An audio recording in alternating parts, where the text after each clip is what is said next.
Hello everyone. स्वागत है आप सभी का स्टेप टू सक्सेस क्लासेस में। यूपी पीसीएस का प्रीलिम्स और आरओ एआरओ परीक्षा के लिए जो करंट अफेयर्स के प्रैक्टिस सेट्स की सीरीज स्टार्ट की है, उसका ये हमारा 21st वीडियो है। अभी तक हम लोग जो है वो 500 क्वेश्चंस कंप्लीट कर चुके थे।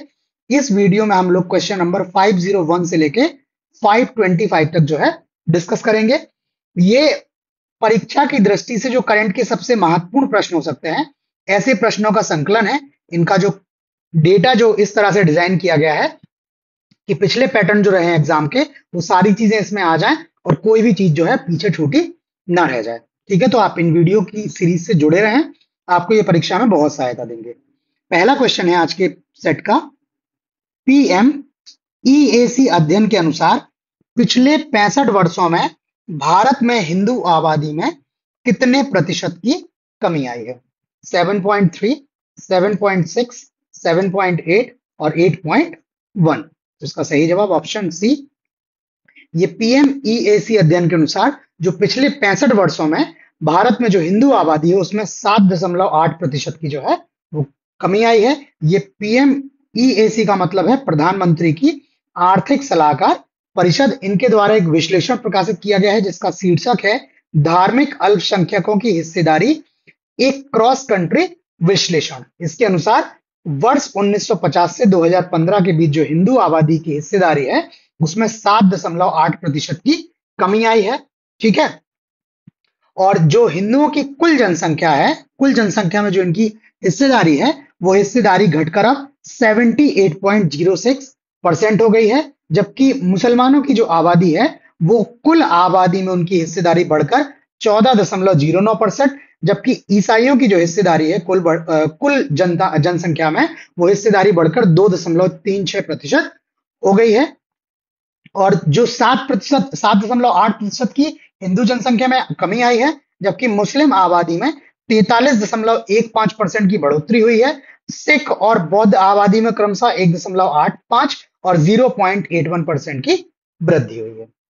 नेक्स्ट क्वेश्चन है, विश्व कुश्ती की प्रशासनिक संस्था यूडब्ल्यूडब्ल्यू ने डोप परीक्षण से इनकार करने पर बजरंग पुनिया को कब तक के लिए निलंबित करने का फैसला किया है? 2024, 2025, 2026 और 2027। उसका सही जवाब ऑप्शन ए। ये यूडब्ल्यूडब्ल्यू ने जो है वो बजरंग पुनिया जी को वर्ष 2024 तक के लिए क्या किया है? निलंबित कर दिया है। ये फैसला जो है पहले जो राष्ट्रीय डोपिंग निकाय है उसके द्वारा ये डोप परीक्षण करने के इनकार पर इनको निलंबित कर दिया गया है। बात करें अगर डोपिंग की, तो डोपिंग जो है वो ये चीज है कि खेलों में प्रदर्शन बढ़ाने के लिए यदि कोई खिलाड़ी जो है वो प्रतिबंधित दवाओं का जो है प्रयोग करता है तो उस स्थिति को डोपिंग बोलते हैं। और डोप परीक्षण जो डोप टेस्ट होता है वो वैसा परीक्षण है जिसमें जैविक नमूनों में क्या किया जाता है? साइको एक्टिव दवाओं की उपस्थिति की जांच की जाती है। और ये डोप परीक्षण जो है वो खिलाड़ी के मूत्र, लार, पसीना और रक्त जैसे तरल पदार्थों या बाल और नाखून जैसे ठोस नमूनों के माध्यम से किया जा सकता है। अगला क्वेश्चन, सैन्य अभ्यास शक्ति भारत और निम्न में से किस देश की सेना का संयुक्त सैन्य अभ्यास है? वियतनाम, अमेरिका, ओमान और फ्रांस। तो सही जवाब इसका ऑप्शन डी। ये सैन्य शक्ति जो अभ्यास शक्ति है ये भारत और फ्रांस की सेनाओं के बीच में आयोजित किया जाता है और वर्ष 2024 में इसका आयोजन 13 से 26 मई के बीच जो है किया गया मेघालय के उमरोई क्षेत्र में। ठीक है, इसमें भारत और फ्रांस की सेनाओं ने भाग लिया है। नेक्स्ट क्वेश्चन, यूबीएस की इंडिया इकोनॉमिक पर्सपेक्टिव रिपोर्ट के अनुसार भारत किस वर्ष तक जर्मनी और जापान को पछाड़कर दुनिया का तीसरा सबसे बड़ा उपभोक्ता बाजार बन जाएगा? थर्ड बिगेस्ट जो है या लार्जेस्ट कंज्यूमर मार्केट बन जाएगा 2025 तक, 2026 तक, 2027 तक और 2028 तक। तो सही जवाब इसका ऑप्शन बी। ये जो इंडिया इकोनॉमिक पर्सपेक्टिव रिपोर्ट है इसके अनुसार वर्ष 2026 तक भारत जर्मनी और जापान को पीछे छोड़कर क्या हो जाएगा? दुनिया का विश्व का तीसरा सबसे बड़ा उपभोक्ता बाजार हो जाएगा। ठीक है, इस रिपोर्ट के अनुसार जो है वो वर्ष 2024 तक भारत जर्मनी को पीछे छोड़ेगा और 2026 तक क्या कर देगा? जापान को पीछे छोड़ देगा। अभी वर्तमान की बात करें तो भारत जो है वो विश्व स्तर में 5वां सबसे बड़ा उपभोक्ता बाजार है। ठीक है, नेक्स्ट क्वेश्चन है, किस कंपनी को आर्टिफिशियल इंटेलिजेंस मैनेजमेंट सिस्टम के लिए ISO 42001 2023 प्रमाणन प्रदान किया गया है? टाटा, रिलायंस, इंफोसिस और HCL। सही जवाब इसका ऑप्शन सी। ये इंफोसिस जो कंपनी है, इसको आर्टिफिशियल इंटेलिजेंस मैनेजमेंट सिस्टम के लिए ISO 42001 2023 जो है वो सर्टिफिकेशन प्रदान किया गया है। ठीक है, और ये जो है इस तरह का प्रमाण प्राप्त करने वाली ये क्या है, विश्व स्तर पर पहली IT सेवा कंपनियों में से एक है। ठीक है, नेक्स्ट क्वेश्चन है, किस देश के द्वीप हलमाहेरा पर स्थित इवो ज्वालामुखी में विस्फोट देखा गया है? ज्वालामुखी का नाम है इवो और ये द्वीप जिस पर स्थित है उसका नाम है हलमाहेरा। आपको बताना है ये हलमाहेरा कहां पर है? इंडोनेशिया, सुमात्रा, जावा और वियतनाम। इसका सही जवाब ऑप्शन ए, ये इंडोनेशिया का एक द्वीप है हलमाहेरा, जहां पर इवो ज्वालामुखी है, जिसमें मई 2024 में विस्फोट देखा गया। इंडोनेशिया में वैसे भी बहुत से जो है ज्वालामुखी है, माना जाता है कि इंडोनेशिया में करीब 127 जो है वो सक्रिय ज्वालामुखी हैं, और इतने अधिक ज्वालामुखी होने का रीजन जो है, ये इंडोनेशिया जो है वो प्रशांत महासागर की रिंग ऑफ फायर पर स्थित है, जहां पर कई सारी महाद्वीपीय प्लेटें मिलते हैं, और उन प्लेटों के मिलने के कारण वहां पर क्या होती हैं, ज्वालामुखी और भूकंपीय गतिविधियां होती हैं। इसके पहले भी जो है सुमात्रा, जो जावा और सुमात्रा द्वीप है, तो उसमें सुमात्रा द्वीप का जो सबसे सक्रिय ज्वालामुखियों में से एक मारापी ज्वालामुखी में भी विस्फोट देखा गया हुआ था। ठीक है, नेक्स्ट क्वेश्चन है, नेपाल के एवरेस्ट मैन जिन्होंने 29वीं बार शिखर पर चढ़कर अपना ही रिकॉर्ड तोड़ दिया है? तेंजिंग नोर्गे, दोरजी शेरपा मिंगमा शेरपा और कामी रीता। उसका सही जवाब ऑप्शन डी, ये कामी रीता जी जो हैं, इनको एवरेस्ट मैन के नाम से जाना जाता है, और ये जो है वो 29वीं बार एवरेस्ट की चोटी पर पहुंचे हैं और इन्होंने जो अपना पुराना रिकॉर्ड है उसको तोड़ दिया है। इन्होंने सबसे पहले 1994 में जो है एवरेस्ट पर अपनी पहली सफल चढ़ाई की थी। अगर बात करें एवरेस्ट पर चढ़ने वाले पहले पुरुषों की, तो सर एडमंड हिलेरी और तेंजिंग नोर्गे ये लोग सबसे पहले एवरेस्ट पर पहुंचे थे, और महिलाओं में जुंको ताबेई जो है ये माउंट एवरेस्ट पर पहुंचने वाली पहली महिला थी। माउंट एवरेस्ट जो है इसकी ऊंचाई करीब 8,849 मीटर या 29,035 फीट है। ये डेटा भी जो है, ये सारा डेटा कई बार परीक्षाओं में पूछा गया है। ठीक है, नेक्स्ट क्वेश्चन है, भारत की महिला टेबल टेनिस खिलाड़ी जो हाल में विश्व महिला टेबल टेनिस सिंगल रैंकिंग में शीर्ष 25 में प्रवेश करने वाली पहली भारतीय महिला बनी है। जो टॉप 25 प्लेयर्स हैं उस कैटेगरी में ये पहुंची हैं। श्रुति अहलावत, रिया भाटिया, मनिका बत्रा और अंकिता रैना। तो सही जवाब इसका ऑप्शन सी, ये भारत की महिला टेबल टेनिस खिलाड़ी मनिका बत्रा जो है, ये एकल रैंकिंग में शीर्ष 25 में प्रवेश करने वाली पहली भारतीय महिला है। ठीक है, और ये उपलब्धि प्राप्त करने साथ ही इन्होंने भारतीयों द्वारा हासिल की गई सर्वोच्च रैंक के लिए जी सत्यन के 5 साल पुराने रिकॉर्ड की भी बराबरी कर ली।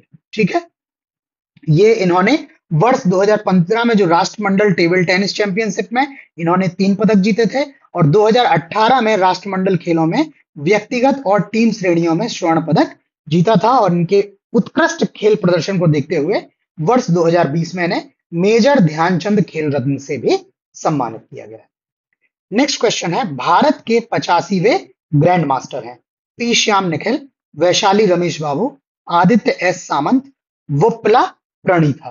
तो सही जवाब इसका ऑप्शन ए, ये पी श्याम निखिल जो है ये भारत के 85वें ग्रैंड मास्टर हैं, और इन्होंने 12 मई 2024 को दुबई पुलिस मास्टर्स 2024 का खिताब जीता है, और उसके बाद इनको ये उपलब्धि मिलेगी।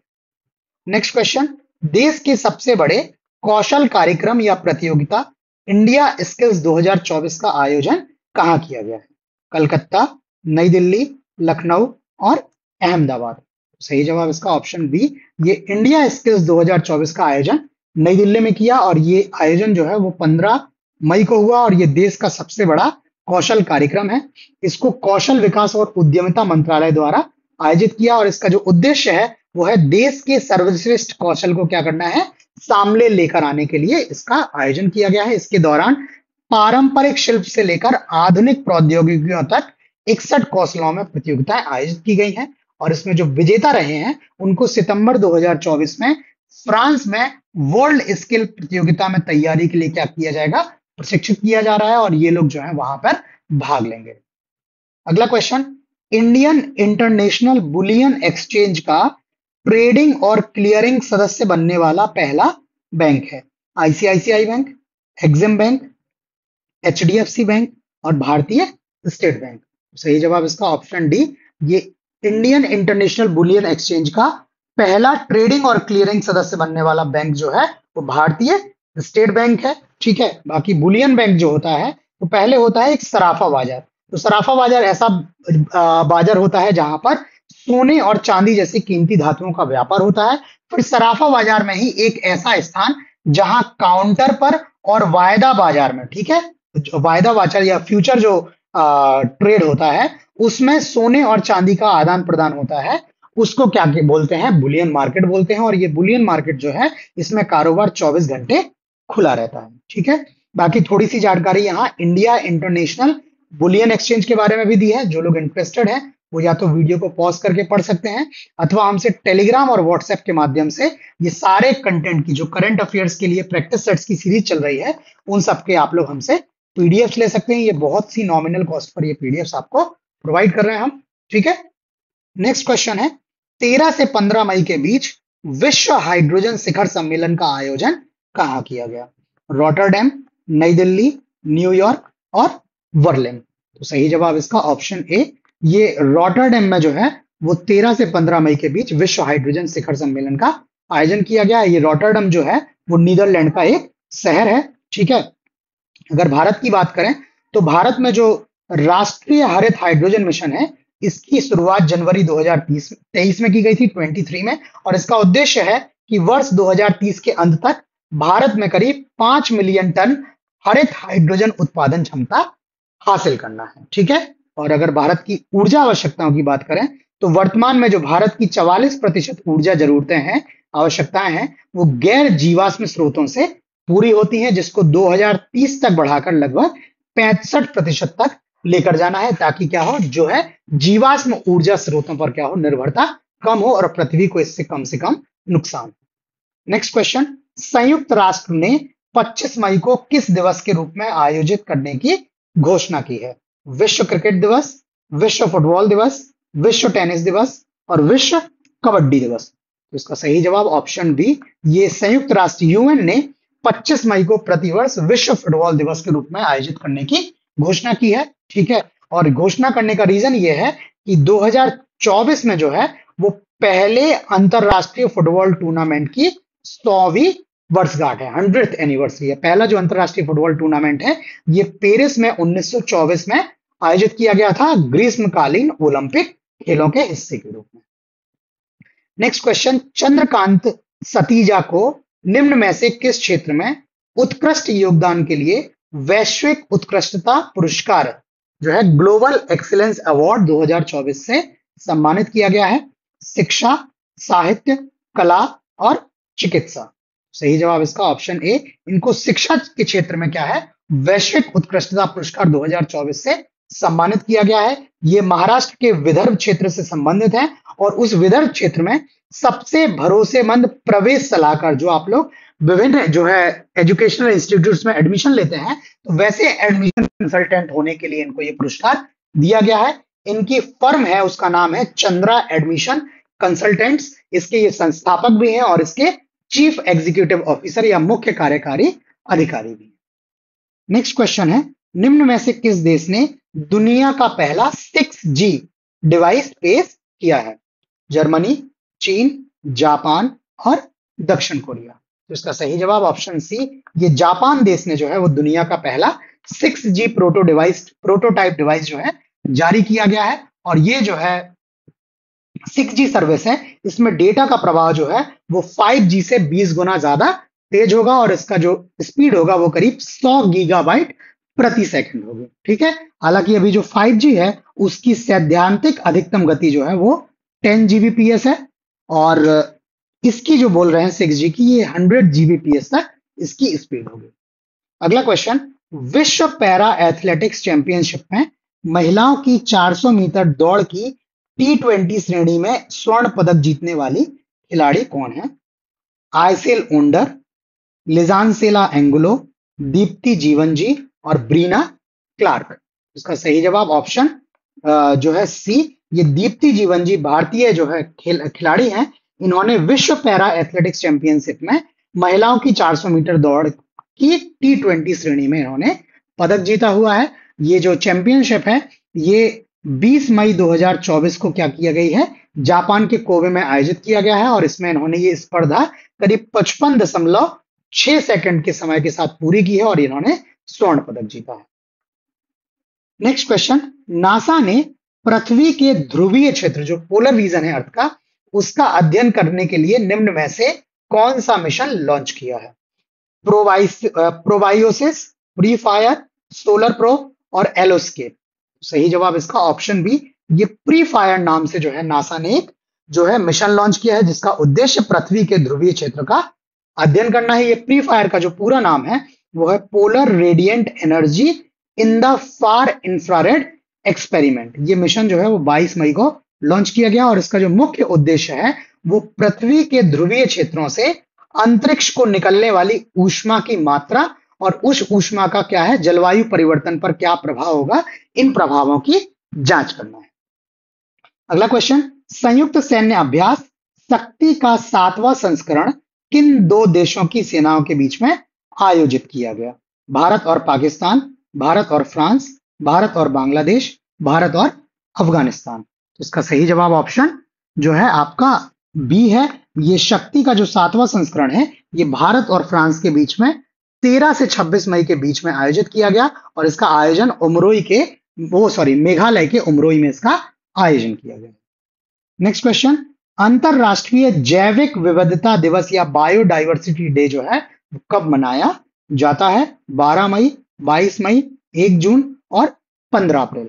उसका सही जवाब जो है वो ऑप्शन बी, प्रतिवर्ष 22 मई को अंतरराष्ट्रीय जैविक विविधता दिवस के रूप में मनाया जाता है और इसका जो उद्देश्य है मनाने का वो क्या है, जैव विविधता के मुद्दों को बढ़ावा देने के लिए जो है लोगों के बीच में जागरूकता फैलानी है। और वर्ष 2024 का जो ये दिवस था इसका थीम था योजना का हिस्सा बने, be a part of plan. ठीक, ये इंपॉर्टेंट इसलिए भी है क्योंकि वर्तमान समय में 10 लाख पौधों और जानवरों की जो प्रजातियां हैं वो विलुप्त होने की कगार पर है और जैव विविधता जो है अगर इनके इस तरह से प्रजातियां और पौधे जो है वो नष्ट होते रहते हैं तो नॉर्मल सी बात है जैव विविधता जो है वो बहुत प्रभावित होगी और इसके बहुत से दीर्घकालिक प्रभाव भी होंगे, नकारात्मक प्रभाव होंगे। और कहा जा रहा है कि जैव विविधता के नुकसान से जानवरों से मनुष्यों में फैलने वाली बीमारियां जिनको जूनोस कहा जाता है उनमें वृद्धि भी हो सकती है।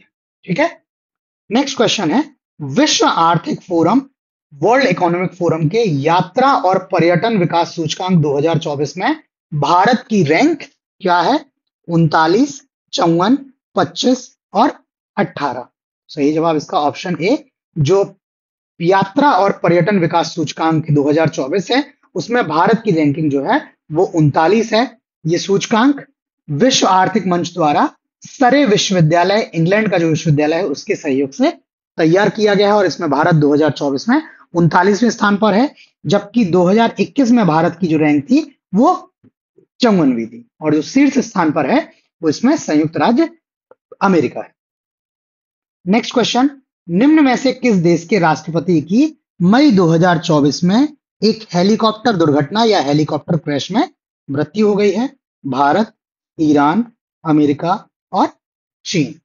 सही जवाब इसका ऑप्शन बी, ये ईरान के जो राष्ट्रपति हैं जिनका नाम है इब्राहिम राइसी, उनकी एक हेलीकॉप्टर दुर्घटना में 19 मई 2024 को जो है वो मृत्यु हो गई है। ये हेलीकॉप्टर दुर्घटना जो है वो अजरबैजान की सीमा पर स्थित शहर जोल्फा के पास हुई है। इसमें ईरान के विदेश मंत्री हुसैन अमीर अब्दुल्लाहियान की भी मृत्यु हो गई। नेक्स्ट क्वेश्चन, सात्विक साईराज रंकीरेड्डी और चिराग शेट्टी ने निम्न में से बैडमिंटन के किस टूर्नामेंट में पुरुष युगल या मेंस डबल का फाइनल जीता है? Thailand open 2024, Indonesia open, China open और जापान ओपन। सही जवाब इसका ऑप्शन ए, ये सात्विक साईराज रंकीरेड्डी और चिराग शेट्टी की जोड़ी ने जो है थाईलैंड ओपन 2024 के मेंस डबल का खिताब जो है वो जीत लिया है। ये प्रतियोगिता है, ये 14 से 19 मई 2024 के बीच बैंकॉक थाईलैंड में आयोजित की गई थी और इसमें इन्होंने फाइनल में जो है वो चीन की जो जोड़ी है उसको हराकर ये खिताब जीता है और इनका वर्ष का ये क्या है, दूसरा खिताब है। ठीक है। नेक्स्ट क्वेश्चन, फोर्ब्स की सबसे अधिक भुगतान पाने वाले एथलीटों की सूची में किस खिलाड़ी ने पहला स्थान हासिल किया है? Cristiano Ronaldo, लियोनस Messi, John Reham और लेब्रोन जेम्स। तो सही जवाब इसका ऑप्शन ए, ये क्रिस्टियानो रोनाल्डो हैं। ये क्या है, फोर्ब्स की सबसे अधिक भुगतान पाने वाले एथलीटों की सूची में शीर्ष स्थान पर हैं और ये चौथी बार है जब ये इस सूची में शीर्ष स्थान पर आए हुए हैं। जबकि स्पेनिश गोल्फर हैं जॉन रेहम, ये इस सूची में दूसरे स्थान पर और सॉकर खिलाड़ी लियोनस मेसी जो हैं वो इस सूची में तीसरे स्थान पर हैं। नेक्स्ट क्वेश्चन, बर्ड फ्लू का पहला मानव मामला या फर्स्ट ह्यूमन केस किस देश में पाया गया है? ऑस्ट्रेलिया में, चीन में, थाईलैंड में और नाइजीरिया में। तो इसका सही जवाब जो है वो ऑप्शन ए, ये जो बर्ड फ्लू का पहला ह्यूमन केस है ये ऑस्ट्रेलिया में देखा गया है और ये ऑस्ट्रेलिया में एक भारत से बच्चा जो है वो लौटा हुआ था जिसमें H5N1 वायरस का जो है वो केस देखा गया है। ठीक है। बाकी ये जो एवियन इन्फ्लुएंजा है या जिसको बर्ड फ्लू बोलते हैं वो H5N1 और H9N2 वायरस के कारण होता है और ये जो है यूजुअली आमतौर पर क्या है, मनुष्यों को संक्रमित नहीं करता है। हालांकि कभी कभी जो है वो संक्रमण आ सकता है और ऐसा ही केस ये देखने को मिला है।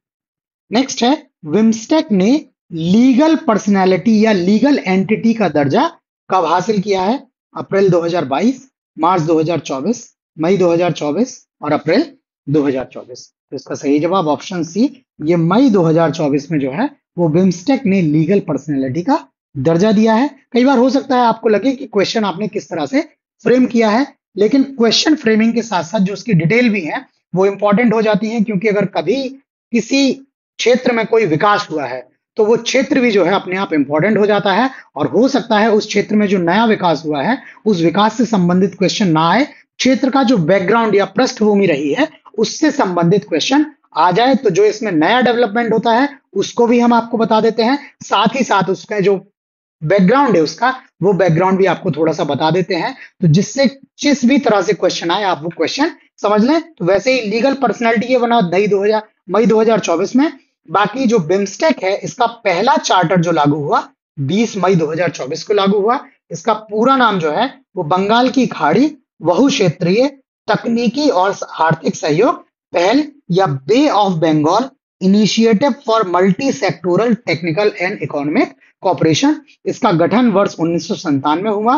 ठीक है। और इसके जो सदस्य देश हैं वो यहाँ पर जो नीचे चित्र लगे हुए हैं उनके। ठीक है। तो ये जो हमारा करंट अफेयर सीरीज की प्रैक्टिस सेट की जो सीरीज है इसका हमारा 21st वीडियो भी कंप्लीट हो गया है और इस तरह से आपके पास करंट अफेयर्स के सबसे महत्वपूर्ण 525 क्वेश्चन हो गए हैं। आपको ये वीडियो कैसा लगा हमें लाइक करके कमेंट करके अपना फीडबैक जरूर दें और अगर आप नए हैं आपने चैनल सब्सक्राइब नहीं किया है तो चैनल को सब्सक्राइब करें, बाकी ताकि आपको जो नए वीडियोस आने वाले हैं स्पेशली यूपी पीसीएस और आरओ परीक्षा के लिए उनकी आपको टाइमली इंफॉर्मेशन मिलती रहे। तो इस वीडियो में इतना ही, बाकी नए क्वेश्चंस के साथ जल्द मिलते हैं, तब तक के लिए धन्यवाद।